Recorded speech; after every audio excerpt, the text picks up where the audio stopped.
and we are coming to you live today from Studio USA in Colleyville.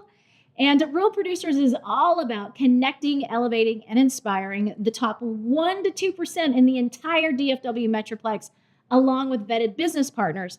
Of course, we have exclusive community events and a magazine that goes out monthly, all featuring top 1% to 2% vetted business partners and agents. And today I have with me Mark Koretsky with Movement Mortgage and Ashley Gentry. So thank you both. She is also a top 1% to 2% agent. And so thank you for joining me today. I'm so excited to have you here. Yay. Pleasure to be here. Thanks for having us. You're welcome. So what I would love to do is to ask each of you, tell our audience who you are and what you do. Let's start with that first. Yeah, for sure. My name is Mark Koretsky. I guess it all began immigrating from Russia to Boston in 1999 when I was 7. Went to school for economics, started out in the mortgage industry at 21 and haven't looked back since. 21 in the mortgage industry? I know, yeah. He looks good for 54, doesn't he? He does. Yeah. He does. 21. Well, I want to hear a little bit more about that whole coming over here, how old you were. Well, you just mentioned that, but just was there culture shock? Was there some kind of adaptive things that you had to go through? There definitely were. I mean, in Russia, it was literally, we moved 7 days before my 7th birthday. And about 2 weeks before then, my parents looked down at me at the kitchen table and they were like, hey, we're moving to America. And so literally like 2 weeks later, we were in America, lived in a project. We went from literally like, I was the only white person in my project that we lived in. And I mean, ever since then, my parents just kind of moved their way up through life and eventually got ourselves into Newton, which was a really good school district and really set me up for college from there. Where is Newton? Newton's like 15 minutes outside of Boston. Okay. It's where like Joe Rogan's from. It's where a lot of like actors. Oh, greatness. You don't have the Boston accent. I don't have the Boston accent. I don't have the Russian accent. You should see him like speak Russian though on the spot when you're walking by and you're like, wait a second, what are we doing here? Let's do it. Yeah. Give me something. Привет, меня зовут Mark. It's just my name is Mark. I don't know what you said, but I was just like, I love it. Yeah. Whatever. My name is Mark. I love it. Yeah. So then you moved from Boston to Dallas. When? Well, so actually I started in the mortgage industry in Maryland, DC area from 2014 to 2018. And then I made the big jump over to Dallas and really went out on my own. I started in the mortgage industry, like I said earlier, but I was on the refinance side of the business. And so we had helped about 200 veteran families take advantage of their veteran financing. And it was really time for me to take that next step and venture out on my own and build my own business. And I saw Dallas and said, this is where I got to build it. Mm-hmm. Awesome. Were there challenges that came with that? Of course. I was licensed in 23 states except for Texas. I had done 200 refinance transactions. I had done one purchase transaction that was for a former coworker that left the mortgage industry who used a Redfin agent that I never spoke to. So I came out here, I said, I'm going to be a retail loan officer. I'm going to be primarily referral based and from real estate agents. And I thought I could just figure it out, and very quickly fell flat on my face and actually had to go out and figure it out. And so now 6 years later, I am 100% referral based, primarily from the real estate community. But now that I've built really my sphere of network here in Dallas, starting to get a lot more just from my own personal friends and past client referrals. So in 6 years, you go from falling flat on your face to where you are today. Yeah. That's a pretty big jump. So talk to me about that journey and about that process, and why do you think you got where you are today within 6 years? Because that's a pretty fast track record. Yeah, I don't like to do things slowly. Really like to peel the Band-Aid off and just jump in and go full speed ahead. I always say the only way I know anything is by really just jumping in and trying to break it. And if it doesn't break, then I know it works. And so just doing that as quickly as possible. Really, I mean, it all came down to, from the very beginning, mindset. I came out here, I was 26, 27. I had some good, successful years in the business. And all of a sudden, like, I knew nobody. Nobody knew me. And how are you going to generate referrals from people that don't know you? It's just an entire learning curve that I had to go through to really figure out, what is my value proposition for a real estate agent? What does that relationship actually look like? What is going to distinguish me, and what is going to be my unique value proposition as opposed to any other loan officer? And that's just a trial and error and just an experience-led experience. How did you meet people? I started out doing a lot of networking events. Mhm. I very quickly realized that a lot of the people that go to real estate events outside of real producers are not actually producing. Oh, I'm so glad you said outside of real producers. Well, and that's why I'm here, right? That is what Wait, hold on. Because Wait a second. Didn't we meet at a networking event outside of Real Producers? Yeah, but that was thanks to Chris Sullivan. Shout out to you, big guy. Okay. All right. There we go. Just need to make sure that we talked And about do you two remember, or do you know the story? Actually, we're going to get to, we haven't even introduced I know. Ashley. Yeah. We're going to do that. But do you know how or why Real Producers was actually started? I Do you do remember not. the story? No. I It's will- been. I I've been. will tell I've You you been- can the enlighten us, story. Julie? I will tell you the story. So a man named Remington actually came up with the idea of Real Producers. He's in another market, and he was going to these, okay, it's his quote, all right, don't shoot the messenger, Oh, you're fine. cheesy real estate events Mhm. where he was doing these happy hours. He's like, hey, people just come for the drinks. I mean, why not? But no, I didn't really say that. No, but people were just really come for the drinks. Yep. They really weren't interested in connecting and meeting other people on a deeper level. So he's like, okay, there has to be a different way to do this. Like real estate agents could really have a lot of value by meeting other real estate agents, especially high producing real estate agents, networking with them, Mhm. increasing your referral business, deepening the relationships. And that especially mattered during 2020 and 2021 Absolutely. when it really helped during a multiple offer Mhm. season. And he thought, and having the best of the best businesses, Mhm. networking with the best agents in we have a Metroplex, but in other places it might just be a city, Yeah. a small city or a town.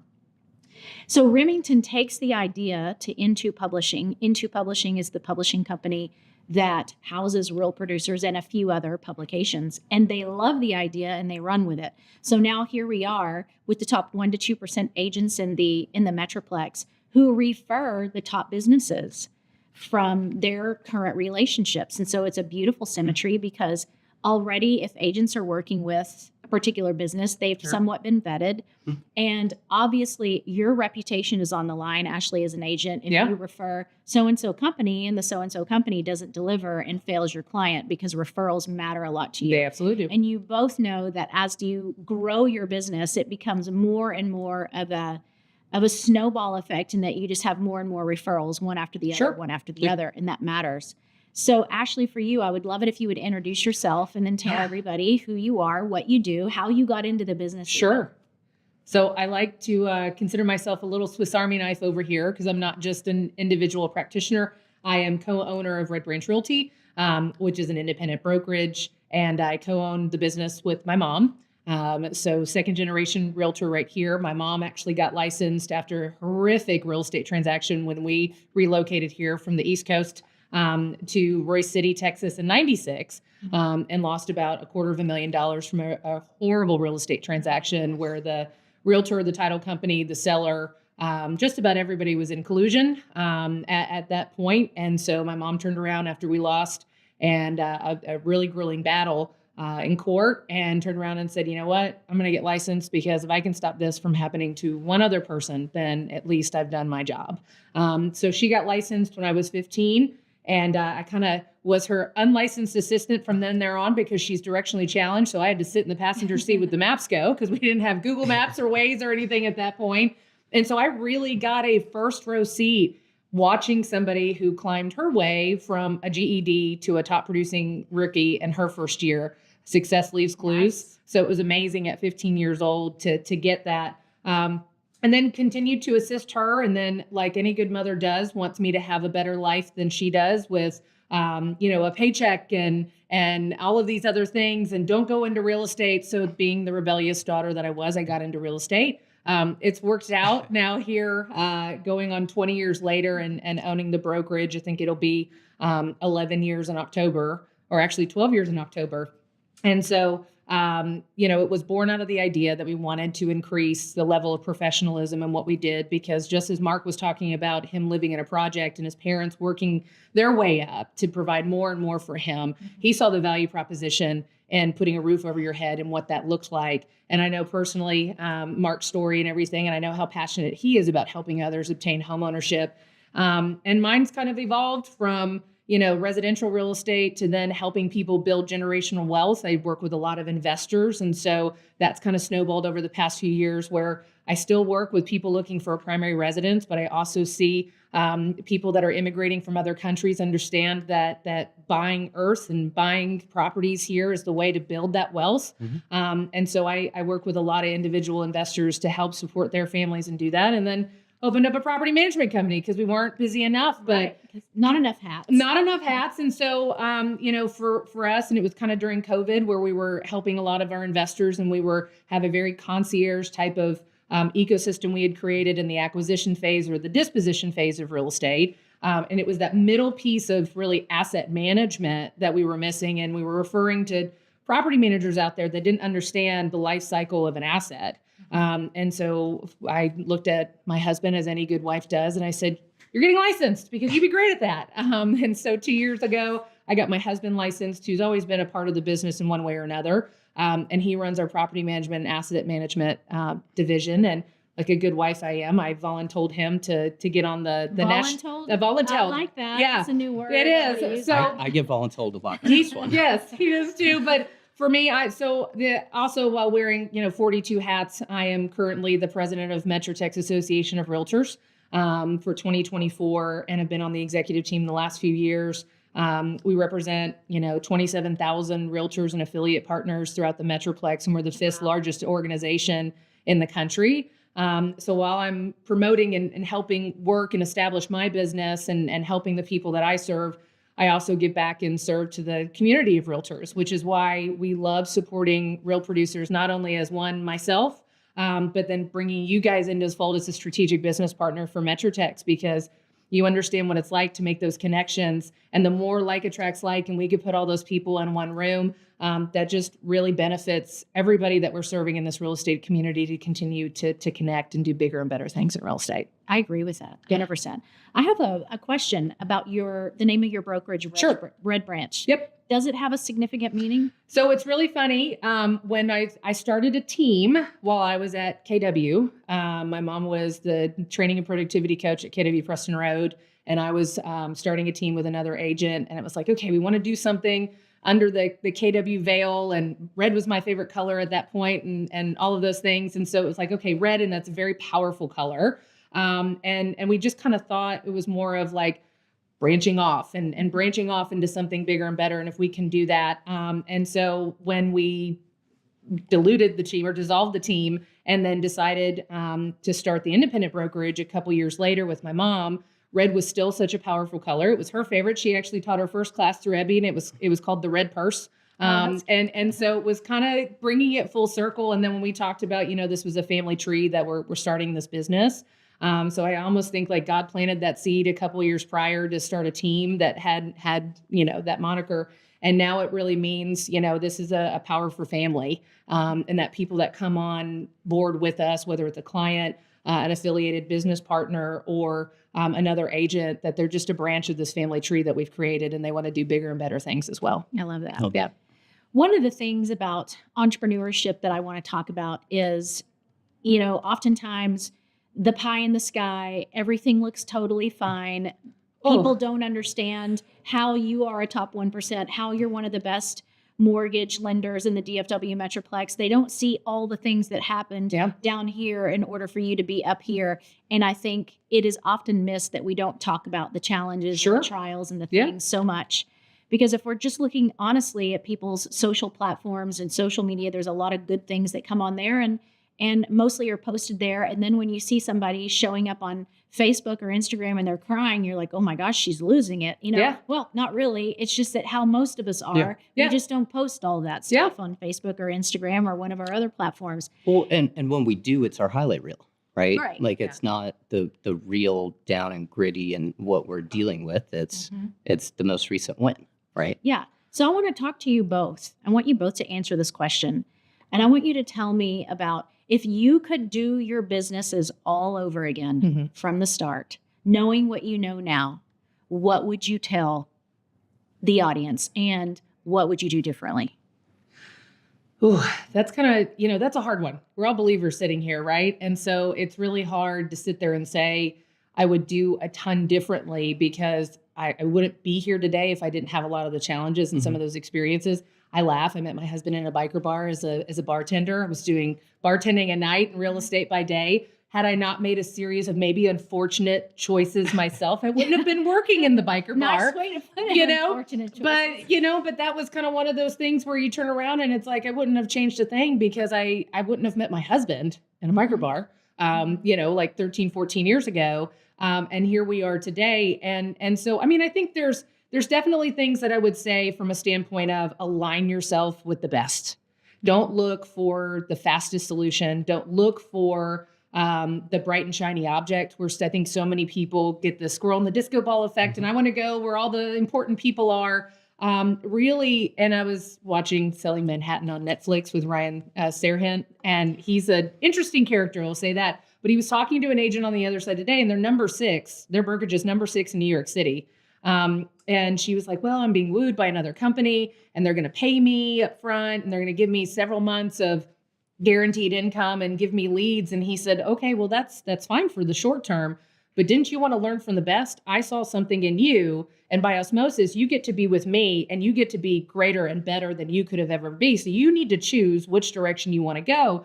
And his biggest thing was, you can work really hard for people to pay attention to you and influence, or you can just work really hard on being great. And then people don't have a choice but to pay attention to you. And I was like, oh my gosh, that's the greatest thing. And if I'm talking to a new agent or an agent that's struggling, I would sit there and say, align yourself with successful people, because success leaves clues. We hear that all the time.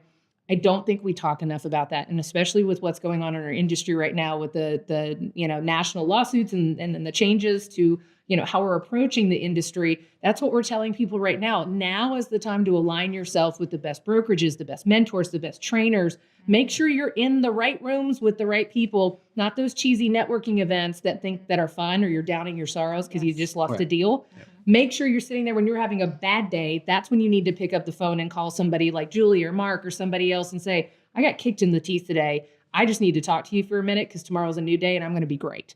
Yes. So I think that's probably what I would have done, was create a more influential circle for myself at a younger age. But I'm doing that now. And the byproduct is, just like Mark, took about 6 years. I reinvented myself 6 years ago. And it wasn't too long ago that I was trying to sell things that weren't nailed down to the floor just to make ends meet. And here I am. And I think they say the life cycle is about 7 years to see all the hard work pay off, right? I think Gary Vee always talks about that. Like, do the hard for 7 years and let's see what's on the other side of that.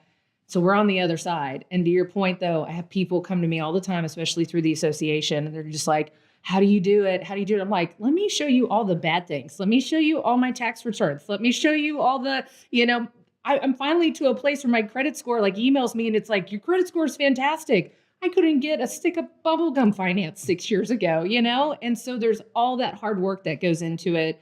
So I just think align yourself with better people, and better circumstances will come along. We have to do that all the time in everything that we do. And I am so blessed that I get to sit down with people on a weekly basis and interview people for Real Producers Magazine, and feature some of them in our publication. And I hear a lot of stories, as you can imagine, a lot of different stories, a lot of diverse stories. But I'll tell you one time, a couple of things that you were just talking about. Number one, when I'm interviewing people that are highly successful early in their career, and I ask them, why do you think you are where you are by year 2 or year 3? Oftentimes, not every time, but oftentimes they're on a team that is a high producing team, and they're learning from the best of the best. This is like a coach, right? Who takes you by the hand and you just run in a marathon. Yeah. And they already have the systems and the processes in place, and you get a taste of that and you understand how that flows. But the other part of that, Ashley, and both of you know this, is just hard work and grit. And there is one person that I interviewed. I've had a few standout interviews, 3 of them actually, of the 550-ish people that I've interviewed so far in just a little over 2 years. There's 3 interviews that really stood out. But one of them, of the 3, was the only time I thought I was going to cry when somebody else was telling the story. They cried, and most times it's them that cry when they're sharing their challenges, their trials, all that. But this guy made me cry almost. I had to put my head down and just try not to, because he was a man from Nepal. He had been in the United States at the time that I interviewed him, which was last year, for 2 years. Mhm. He didn't speak English when he came to the United States. Mhm. He had to learn English. And he had dabbled a little bit in real estate in Nepal. I guess that's just when you help family members buy and sell property, but you're not officially a real Sure. estate agent or whatever. And so when he moved here to create a better life with his family. And so he was doing Uber Eats and, warehouse jobs and whatever, would sleep 1 hour and get up in the morning and go do real estate, attempt to do real estate. Yeah. And within 2 years, he was in the top 500. Wow. And I asked him, I said, the part that almost made me cry is he was reading his phone. He brought his wife with him because his wife could speak better English than he could. Yeah. And he was literally translating from his native English language into English, trying to tell me his testimony off of his phone that he had pre-written out. That's wonderful. And I put my head down because I thought I was going to cry. And I was like, there can never, ever, ever be excuses Mhm. as to the reason why we Sure. can't make things happen. And I asked this guy, I said, tell me why you are where you are within 2 years of your real estate industry, when y'all probably know the statistic better than I do, but it's a very high percentage of realtors that get into the business and fail within a certain amount of years. 87% within 2 years. See that? Yeah. I knew you would know. And so I'm like, why, did you make it? And he said, full of joy, arms out in the air. I talk to everybody. I talk to people at gas station. I talk to everybody. And it was so cute because I actually wound up nominating him as one of the most inspirational stories last year at the ESPY Awards. He was one of the 5. He didn't win, but he was one of the 5. And when the ESPYs were over and the crowd was kind of clearing out and all the things, I spotted him skipping in front of the stage, in front of the ESPY letters, while he had someone else filming him.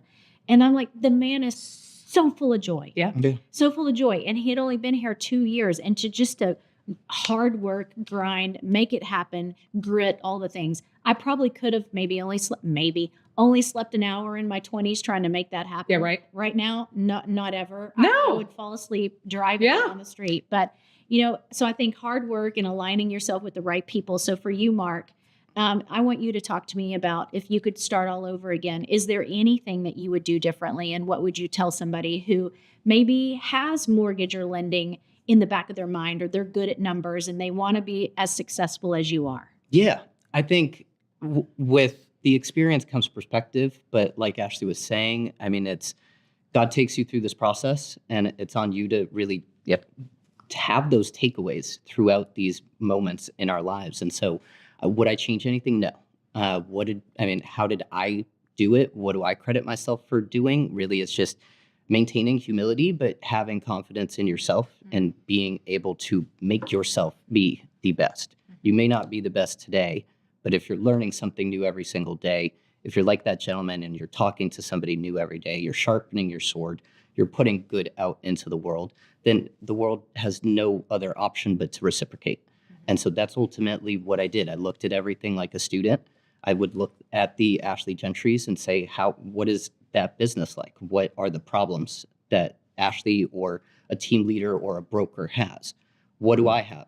Like, take inventory of who I am and what are like my qualities that I can bring to the table to add fuel to somebody's fire, and then actually proactively doing that and not doing it out of a desire on what can I get back, but like my fraternity motto always was, it's give expecting nothing thereof. And when you're the biggest giver in the room, then ultimately the room reciprocates, right? And so I wouldn't change a thing. I came out here, I literally did not know how to do a purchase transaction, and we've now done close to 500 transactions in the last 6 years. That's and so it's just one problem at a time. It's a lot of controlled chaos as you're doing it. Yes. And you're spinning a lot of plates. And you know what you do? You pick up really good new hobbies like pickleball. Yeah, you do. Yeah, you do.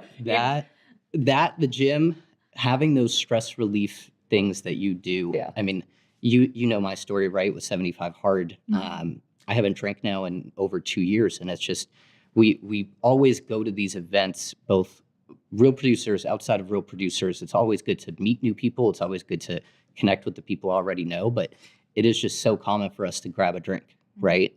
And I found myself in the bar line 3 different events in a row saying to myself, I don't want to drink, but this is what we do, right? And it's Just to have something in your hand, like a little, Yeah, what do like you a call it? whoopee. Like a, It's like a whoopee, like a coping mechanism or whatever. Yeah. Or you just feel like you have to just you have do. something You in your do. hand. It's the social thing to do. Yeah. And all of a sudden, I just made the decision, right? And so I think it's incumbent on all of us to make that decision. If you're hearing this, you probably feel convicted in one form or fashion. Like, take that, actually listen to it, and do something about it. I love what you just said. Just make the decision. Yeah. Oh gosh. You just have to do it. Just make the decision. And some people want to whine and cry and waller and everything else about where they are and what's happening in the world and whatever their circumstances. But the truth is, you have all the power that you need to just make the decision. But you've got to have obviously deep conviction and connection if you need it to get you out of the place where you are, where you don't want to be. It's something really important. And Mark's actually the one we had a conversation about, a fellow colleague. And I was just like, I just don't understand why they don't know better after being in the business for a decade. And he said, because they've had year one 10 times. Yes. And I was like, oh my gosh, that's so insightful. Good job, Mark. Yeah. We're like brother and sister at this point. So that's how we talk to each other. But he was absolutely right.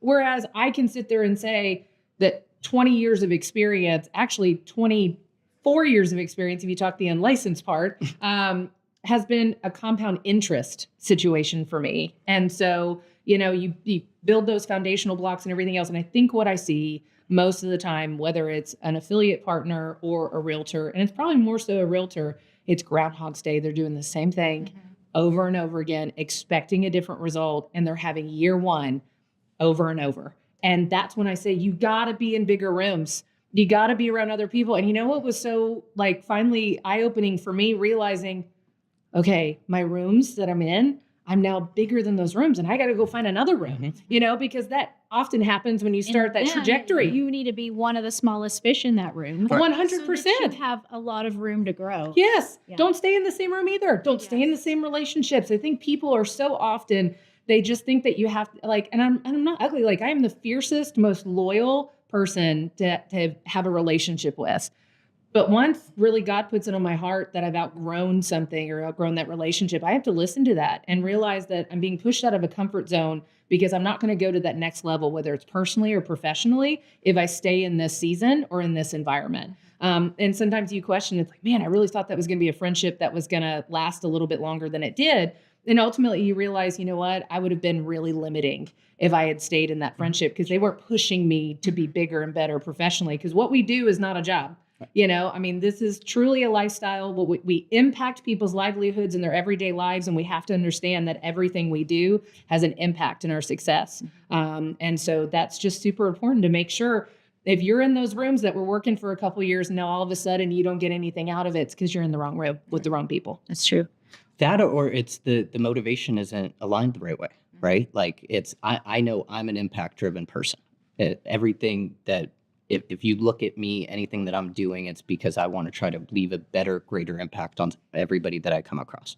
And when I lean into that, that's where the success follows. But whenever I feel myself getting scarcity mindset or overwhelmed feeling, that's where everything goes back into continuing that unraveling. And so look at your motives, look at the mission. And when you have a clear-cut focus on that, everything else will follow. I love that. To wrap this up, I want you to tell me, what is the most important thing to you? It could be personal, it could be professional. I'll start. I think, so much of what we do is I look at the gift that God gave me and my daughter.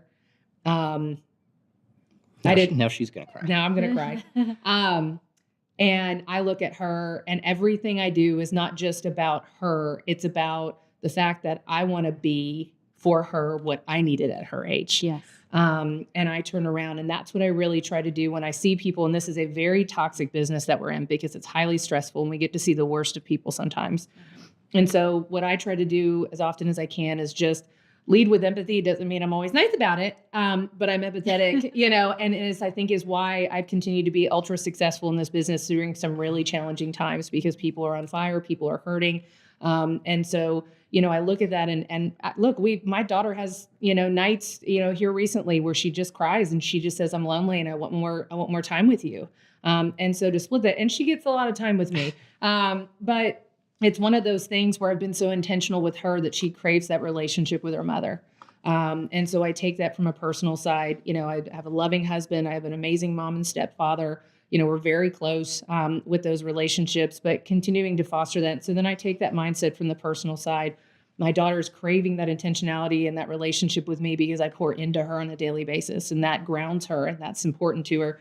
And I really have demonstrated that in my business too, that I want people to look at me, and I am not a transactionally minded, realtor. I'm here to honestly support your goals and objectives, and let's figure out what those are. And when I do that, people can trust me and feel vulnerable. And that translates to, not only being profitable, but really honestly changing the world day by day. And that's what I want to do. I want my daughter to look at me 15 years from now when she's 25 years old and look at me and go, I am so proud of you. And I know the sacrifice that you made. And thank you for continuing to do what you did, even though I asked you to stay home more, because I couldn't be more proud. And look what you've created, not only for me, but the rest of the world. And I know that's how she feels. So I just really, I would, empower everybody to figure out what that why is, lean into it. It's not the same for everybody else, but it's what makes me get up every day in this crazy world and still sit there and say, I'm going to put a cape on. I'm going to try. Today I might cry. Today I might have 2 vodkas. And it might be vodkas in my Stanley Cup. Who knows? But tomorrow I'm going to put that cape on again because somebody needs me. And whether it's my daughter or my husband or my family or a client, I'm going to be there because that's what people need of me. Yeah, true. I love that. For me, I mean, it's multifold. I always, whenever I get down on myself or on the business or anything, I always just think back and realize that my grandfather was an orphan from the Nazis marching through Ukraine. And he literally had to start from nothing. And my parents moved out here and I didn't know English. My parents knew British English, but they literally had to restart from the very beginning. Both of them had PhDs and they weren't validated in the US. And so they had to really learn and go through the entire process all over again to just get themselves on their feet. And so who am I to stand in the way of that legacy, right? And so I need to really honor them and their difficult decisions that they made in order to put myself, and I don't have kids yet, but eventually my kids into the position that I expect them to be in. And so I think remembering where I come from is ultimately what then helps drive me towards what I want to be. And what do I want to be? It's just a positive impact on others. I want to be that spotlight and that lighthouse in, more recently than not, pretty dark times, right? And so it's finding different ways to add value to different people. And as long as I'm able to do that, then I can go to sleep comfortably at night. I think I met you somewhere around 6 years ago. I don't know exactly, but something like that. And I have seen you just blossom into this wonderful young man. I've seen all these changes, just one thing at a time. And not that, I mean, I don't even want to say growing up because then that makes you sound so young. He has grown up. He is young. But I know you're young, but I'm not as, I mean, you're not baby, but I'm just saying I've seen so many changes in you. And I don't talk to you every day. I don't even talk to you every month. But we laugh every time we talk. Yeah, we laugh every time we talk. But I see change. And like you were talking about carrying the lighthouse, really, that's God's glory, just to be honest. Okay. It is. And that's what I see on you. And I love that. And it projects. You don't have to say a word. It just projects. So I'm super proud of you. Thank you. I want to say thank you to both of you for coming on today. Thanks for having time out of your us. day to sharing your wisdom with the people out there who need to know why you were able to achieve what you achieved in this industry, when this industry has such a high rate of failure. I don't know about mortgage, but real estate for sure. And like you said, a toxic, hard, challenging industry sometimes. And I think people need to know about it. They need to hear about it, but also just to learn a little bit more about you and who you are and what you're all about, and wonderful pickleball players too, I'm sure.